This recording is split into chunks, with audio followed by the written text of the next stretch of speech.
നഷ്ടങ്ങളിലും പതറിയിടല്ലേ, കണ്ണുനീരിലും കലങ്ങിടല്ലേ. ഞാനെന്നും നിന്റെ ദൈവം, നീ എന്നും എന്റേതാണേ. നഷ്ടങ്ങളിലും പതറിയിടല്ലേ, കണ്ണുനീരിലും കലങ്ങിടല്ലേ. ഞാനെന്നും നിന്റെ ദൈവം, നീ എന്നും എന്റേതാണേ.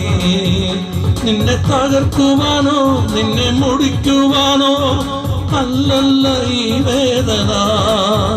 നിന്നെ പണിതെടുത്ത് നല്ല പൊന്നാക്കുവാൻ അല്ലയോ ഈ ശോധന.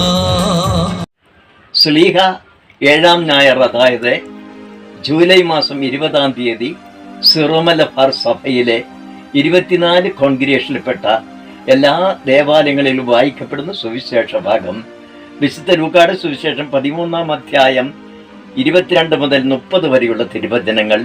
ഇടുങ്ങിയ വാതിൽ. പട്ടണങ്ങളിലും ഗ്രാമങ്ങളിലും പഠിപ്പിച്ചുകൊണ്ടവൻ ജെറുസലേമിലേക്ക് യാത്ര ചെയ്യുകയായിരുന്നു. ഒരുവനവനോട് ചോദിച്ചു, കർത്താവേ, രക്ഷ പ്രാപിക്കുന്നവർ ചുരുക്കമാണോ? അവൻ അവരോട് പറഞ്ഞു, ഇടുങ്ങിയ വാതിലിലൂടെ പ്രവേശിക്കാൻ പരിശ്രമിക്കുവിൻ. ഞാൻ നിങ്ങളോട് പറയുന്നു, അനേകം പേർ പ്രവേശിക്കാൻ ശ്രമിക്കും, എന്നാൽ അവർക്ക് സാധിക്കയില്ല. വീട്ടുടമസ്ഥൻ എഴുന്നേറ്റ് വാതിൽ അടച്ചു കഴിഞ്ഞാൽ പിന്നെ നിങ്ങൾക്ക് പുറത്തു നിന്ന്, കർത്താവേ, ഞങ്ങൾക്ക് തുറന്നു തരണമേ എന്ന് പറഞ്ഞ് വാതിക്കൽ മുട്ടാൻ തുടങ്ങും. അപ്പോൾ അവൻ നിങ്ങളോട് പറയും, നിങ്ങൾ എവിടെ നിന്നാണെന്ന് ഞാൻ അറിയുന്നില്ല. അപ്പോൾ നിങ്ങൾ പറയും, നിന്റെ സാന്നിധ്യത്തിൽ ഞങ്ങൾ ഭക്ഷിക്കുകയും പാനം ചെയ്യുകയും ഞങ്ങളുടെ തെരുവുകളിൽ നീ പഠിപ്പിക്കുകയും ചെയ്തിട്ടുണ്ട്. എന്നാൽ അവൻ പറയും, നിങ്ങൾ എവിടെ നിന്നാണെന്ന് ഞാൻ അറിയുന്നില്ല. അനീതി പ്രവർത്തിക്കുന്ന നിങ്ങൾ എന്നിൽ നിന്നും അകന്നു പോകുവിൻ.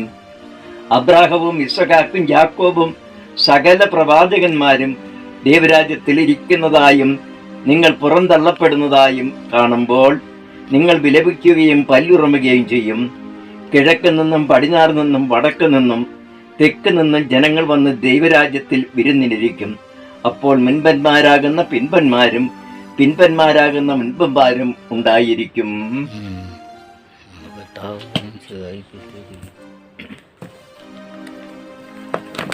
Orneado.